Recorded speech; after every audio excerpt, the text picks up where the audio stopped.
warahmatullahi wabarakatuh. Hai semuanya, kembali lagi bersama saya Desi Andriani. Di video kali ini kita akan lanjutkan pembahasan tentang part of speech. Sebelumnya saya sudah jelaskan apa itu noun, pronoun, verb, dan adjective. Kali ini saatnya membahas tentang adverb.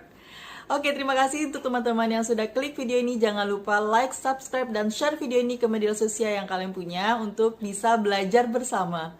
Oke, pembahasan kali ini yaitu tentang part of speech, yaitu adverb. Apa itu adverb? Dalam bahasa Inggris, adverb ini disebut sebagai kata keterangan yang fungsinya adalah to modify verb. Jika sebelumnya kita membahas adjective, yaitu fungsinya to modify noun atau memberikan informasi tentang noun, kali ini adverb ini fungsinya itu memberikan informasi tentang verb, yaitu atau kata kerja yang ada di kalimat tersebut. Atau adverb ini bisa juga untuk memberikan informasi tentang seluruh kalimat tersebut. Sebenarnya adverb ini bukan kata asing lagi karena sering didengar dalam kehidupan sehari-hari. Banyak kata-kata yang mungkin selama ini kita ucapkan dan ternyata itu adverb, tapi kita tidak mengenal, oh ternyata itu termasuk ke dalam adverb gitu. Jadi kali ini ayo kita kenal lebih dalam tentang adverb. Dalam bahasa Inggris ada 5 types of adverbs. Ada adverb of manner, adverb of place, adverb of time, adverb of degree, and adverb of frequency. Apa penjelasan dari 5 types of adverb ini? Oke, saya akan jelaskan satu persatu. Pertama, adverb of manner, di mana adverb of manner ini adalah kata keterangan yang menjelaskan bagaimana caranya atau how. Dan di sini manner itu kita tahu artinya itu cara, yaitu bagaimana sebuah verb tersebut dilakukan. Untuk adverb of manner ini bisa diambil dari adjective atau kata sifat yang ditambah akhiran ly. Contohnya ada bad menjadi adverb jadi badly, beautiful jadi beautifully, slow jadi slowly. Tapi tidak semua adverb itu berakhiran ly atau li. Contohnya ada fast, hard, let. Itu termasuk adverb tapi dia tidak berakhiran li. Jadi kalau kita ingin mengatakan dengan cepat itu bukan fastly, cukup dengan fast. Yaitu ada hard, bukan hardly tapi tetap hard. Jadi banyak kesalahan atau error yang terjadi, biasanya itu semua disamaratakan, ditambahkan akhiran ly atau li, tapi tidak seperti itu. Hanya beberapa kata yang ditambah dengan ly dan ada juga kata-kata yang tidak harus ditambah dengan ly. Kemudian untuk adverb of manner ini, contohnya he runs slowly, dia berlari dengan lambat.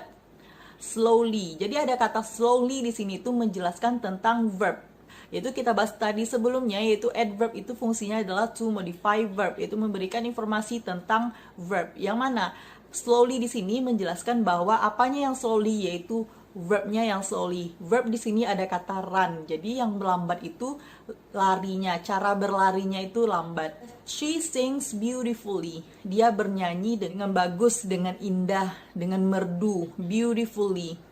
Di sana ada penambahan beautifully di akhir kalimat untuk menjelaskan, atau di sini berfungsi sebagai adverb yang menjelaskan bagaimana dia bernyanyi. Jadi ya apanya yang beautifully, sings-nya, cara bernyanyi dia yang bagus. Dan untuk adverb of manner ini atau cara, itu menjelaskan cara melakukan sesuatu. Bisa juga kita dengan menggunakan by place noun. Seperti I cut the apple by knife. Saya memotong apel by knife. Di sana ada kata dengan pisau. Jadi by knife di sini fungsinya adalah sebagai adverb of manner, yang mana artinya adalah untuk menjelaskan bahwa saya memotong apel itu dengan pisau. Jadi apanya yang dengan pisau, memotongnya yang dengan pisau. Jadi dia menjelaskan verbnya itu ada cut di dalam kalimat ini yang menjadi verb, itu by knife sebagai adverb. Contohnya lagi, we go to the school by motorcycle. By motorcycle sebagai adverb untuk menjelaskan verbnya go, itu jadi kita tahu kalau ternyata dia pergi by motorcycle. Yang kedua ada adverb of place yang menjelaskan tentang tempat atau menjawab pertanyaan where, di mana. Dan adverb of place ini ada kata here, there, in front of, beside, behind, in, at, on, dan lain-lain. Contohnya I sit on the chair. Ada on the chair di sini yang menjelaskan tempat di mana saya duduk. Yaitu ada sit sebagai verb. Itu fungsi adverb di sini on the chair to modify verb, menjelaskan duduknya itu di mana, yaitu on the chair. Contoh selanjutnya yaitu we study in the class. Ada kata in the class sebagai adverb of place yang menjelaskan tentang tempat di mana study ini terjadi. Jadi kita belajar di dalam kelas, itu disebut sebagai adverb of place. Selanjutnya ada adverb of time, yaitu menjelaskan waktu atau when verb tersebut terjadi. Contoh adverb of time itu ada now, yesterday, tomorrow, today, next week, next year, dan lain-lain, menjelaskan tentang keterangan waktu atau menjawab pertanyaan when di dalam sebuah kalimat. Contohnya, I saw her yesterday. Saya melihat dia kemarin. Di sini ada saw, yaitu verb to dari melihat, dan ada yesterday. Jadi kapan dia melihatnya? Jawabannya adalah yesterday. Contoh selanjutnya, we will go to the beach next week. Di sana ada kata next week sebagai adverb of time yang menjelaskan waktu akan melakukan go to the beach. Selanjutnya ada adverb of degree yang menjelaskan tentang how much verb tersebut terjadi. Ada kata really, very, fortunately, and unfortunately. Masih banyak contoh lainnya yang bisa digunakan di dalam adverb of degree. Contohnya, I miss you very much. Di sana ada kata very much untuk mengekspresikan bagaimana dia merindukannya atau miss. Jadi very much ini to modify verb untuk menjelaskan bagaimana verbnya itu, yaitu bagaimana kerinduannya. Ada very di sini sebagai adverb of degree. Dan terakhir yaitu ada adverb of frequency, yaitu yang menyatakan seberapa sering verb tersebut dilakukan. Itu ada always, often, seldom, never, dan lain-lain yang menyatakan tentang frekuensi terjadinya sebuah verb. Contohnya, I always read the book. Saya selalu membaca buku. Di sana ada kata always yang menyatakan seberapa sering dia membaca buku. Selanjutnya itu I never see you. Saya tidak pernah melihat kamu. Di sana ada never sebagai adverb of frequency untuk menjelaskan tentang see.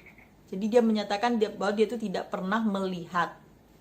Nah, di dalam kalimat, adverb ini bisa diletakkan di three position, yaitu bisa kita letakkan in the beginning of the sentence, in the middle of the sentence, and in the end of the sentence. Contoh adverb yang bisa diletakkan di awal kalimat yaitu adverb of degree. Contohnya, fortunately she wins the competition. Ada fortunately sebagai adverb of degree yang menjelaskan main verbnya yaitu wins, menang, yang mana adverb of degree-nya diletakkan di awal kalimat. Jadi di sini fortunately-nya tidak bisa diletakkan di akhir ya, dia harus diletakkan di awal kalimat. Dan kemudian contoh adverb yang diletakkan in the middle of the sentence atau di tengah kalimat, yaitu contohnya adalah I always watch the movie. Ada always sebagai adverb of frequency yang menjelaskan bagaimana seringnya dia menonton TV.